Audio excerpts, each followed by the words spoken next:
It's 12 o'clock in South Africa, 11 o'clock here in Ireland, and I want to thank everybody for joining us. And once again, just apologize for the confusion with the times. Thank you so much, everybody, for joining us today for this pre-match press conference with Proteas assistant coach Enoch Nkwe.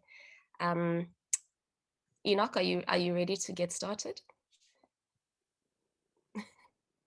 Hi, Sips. Yeah, I don't know if everyone can hear me. Loud and clear.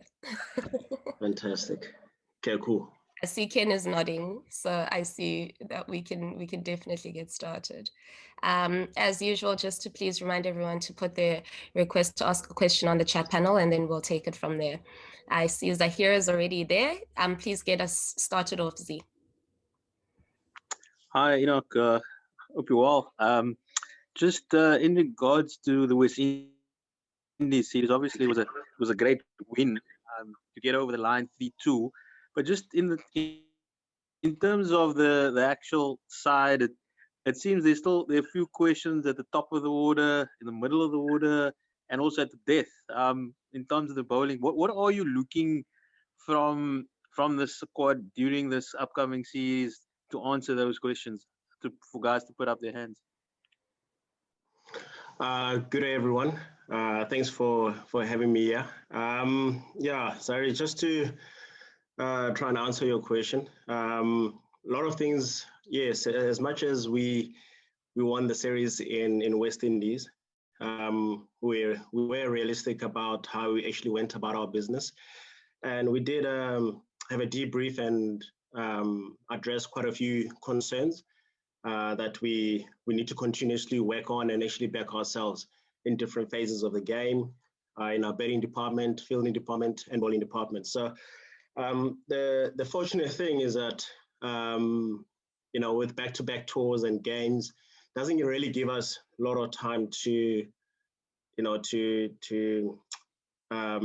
dwell on the negatives and have too much time to practice and maybe even confuse ourselves.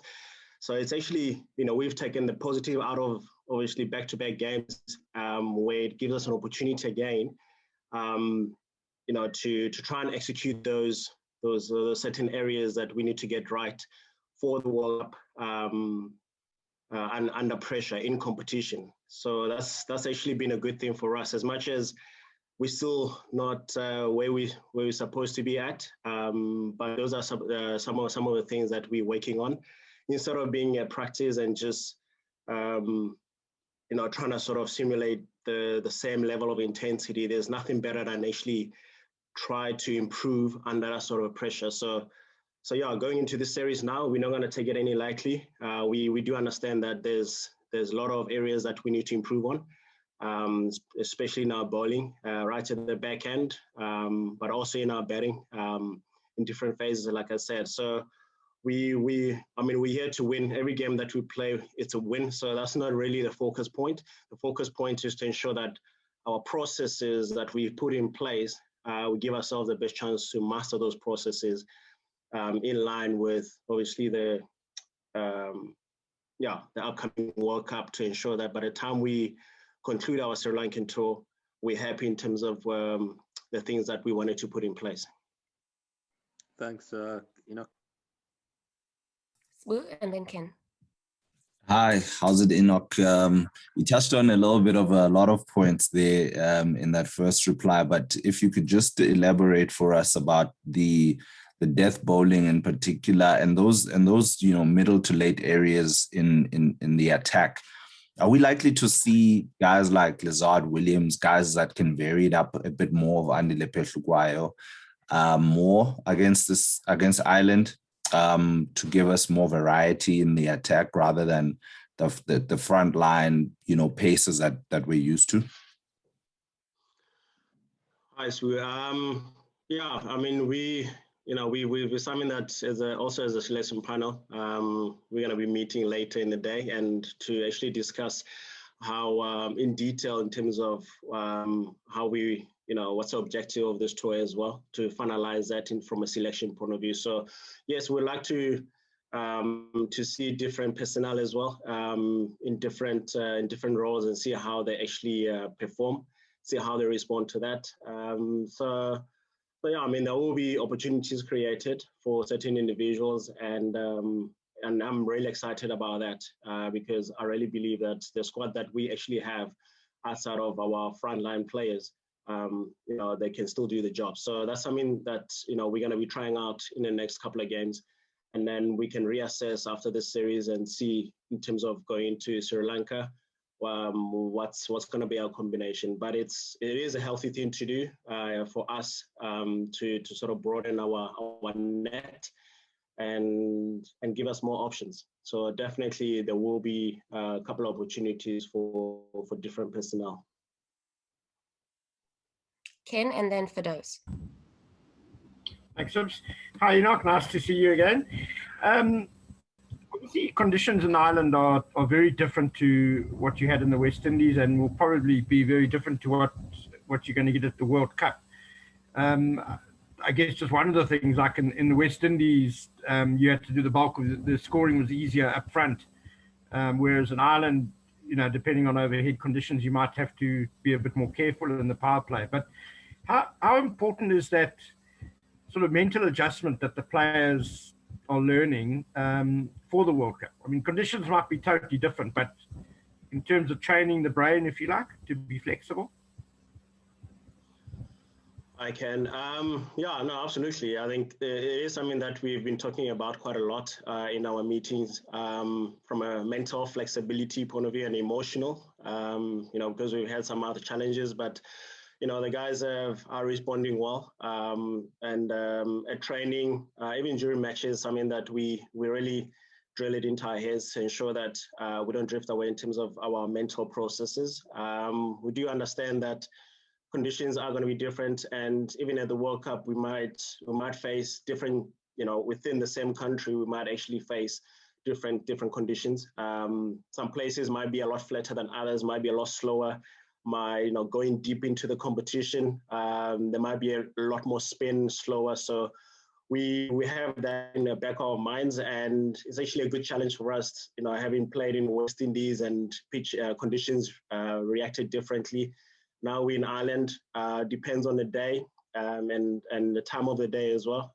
We just need to mentally and from a skills point of view, we need to adjust to the condition and still back our own system that our own formula that we want to play and be consistent with despite of the conditions, because we'll never know how far we can actually go. Even the condition might be difficult. We need to find a way to ensure that we put ourselves in a winning position. So there is a mental adjustment, and we do speak about it in terms of every single game is going to be different, and we almost got to have that sort of approach going into this series that we play one game here in Dublin, and then the next two in Belfast is going to be different. So let's be that flexible and accept the challenge and actually take it use it to our advantage, because Sri Lanka is going to be pretty much the same way. It's going to be completely different. And so, yeah, I mean, the team has welcomed that, and they actually want that. They're hungry to actually succeed in different conditions and in different phases of game, because what we've experienced as well here is that depending on the overhead conditions, from the first hour to the next hour, it can be completely different. Wicket can behave completely different. So yes, it is 40 overs, but it is a lot of time in T20 cricket, and conditions there could change. Late afternoon to the evening could change in Europe. So that's actually a good thing for us.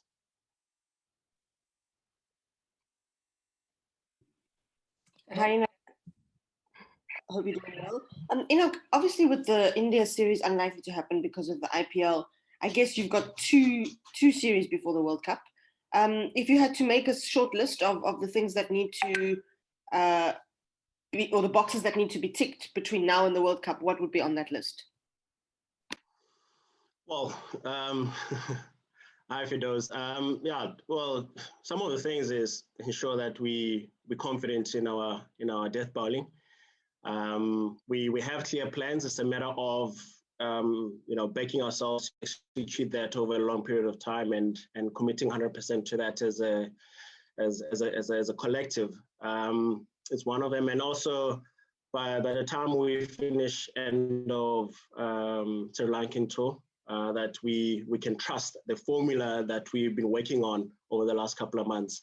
So yeah, it's not a lot of time. It's only 6 games, but we believe that we're on track. It's just a matter of now, okay, these are the right combinations. This is a formula we trusted, and these are the game we identify the games that this formula has actually worked, and the players they will be in a better position by that time. That okay, now practically we've actually done this, so this is the way forward. And so those are some of the bigger things that most importantly, I think as a unit, as a team, that we have that formula that we trusted 100% and commit to it, no matter what conditions we actually face, that we can commit to that 100%.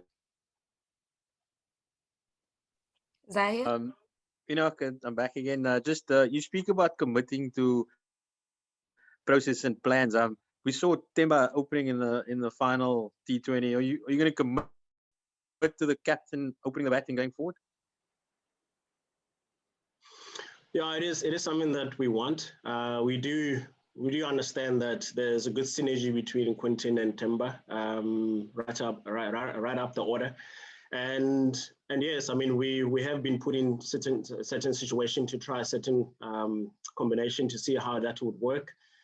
We do trust that, from an opening standpoint of view, that's probably our best combination. They've proved it in the past in different formats, and it has worked wonderfully. So yes, we want to obviously as soon as possible get our top order as stable as possible. So we will continue that, but also we might look at 1 or 2 combinations to see how that is actually going to work out, because we want the guys to continue to play under pressure, not to feel too comfortable in that position, because at the end of the day, we want positive results. We want to win the World Cup.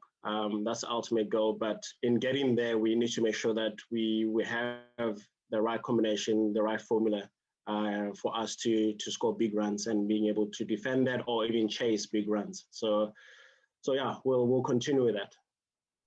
And just in reverse to that, how much has Keshav progressed in terms of what he did in that last game, taking the new ball? I mean, in terms of the power play going forward, in T20 cricket, is he getting closer to knocking on that?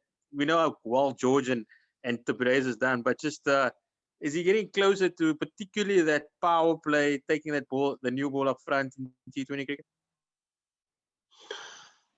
Well, look, I must say that the chat between Mark and Keshav about a year and a half ago, last year actually, during the Australian series, that went well. And Keshav since then has responded very well in all formats, and that's basically what we want. We want to challenge the players, and then the players actually to respond to that challenge. And now it has actually put us in a situation where all our spinners have done well at different times. Beyond for 10 has been brilliant throughout. He's been consistent. We have Keshav, who is also putting his hand up now. He's getting closer and closer, and we also have George. So at the end of the day, we want to be in a position by the time we go to the World Cup that we know that the deeper you go into the tournament in the knockout stages, that the pitches are going to be worn out, and they're probably going to take more turn than anything else, and you might find that in a competition, spinners end up dominating the tournament. So we want to also be in that position where we can, with confidence, we have a lot of options from a spinning point of view, because all 3 spinners are 3 different spinners, much as they're all left-arm spinners. They're all different, have different variations, same characters, which is fantastic for us. So on the day, it's what's going to be best suited, what's going to get us to dominate certain phases from a slow bowling point of view. And all 3 of them have been brilliant. So yeah, it's actually a good headache to have, I must say. We'll finish with Aditya. Hi, Enoch. Is there any clarity from a selection point of view about Faf du Plessis' return, and if he's coming back, then when do you expect him to play with the team? Well, to be honest, I'm not in a position to answer that. The best people to really answer that is our head of selection, Vic, and now our DOC, Graham. So from that point of view, all I know is that there's been a lot of things happening behind the scenes, but my focus and Mark, has been on the team obviously in West Indies and now here to ensure that we get our system right going forward. So I guess we'll touch base after the series and see in terms of where everything is at. What's the best way forward? Thank you so much, everybody, for joining us. Have a great Sunday, and we'll chat to you guys tomorrow.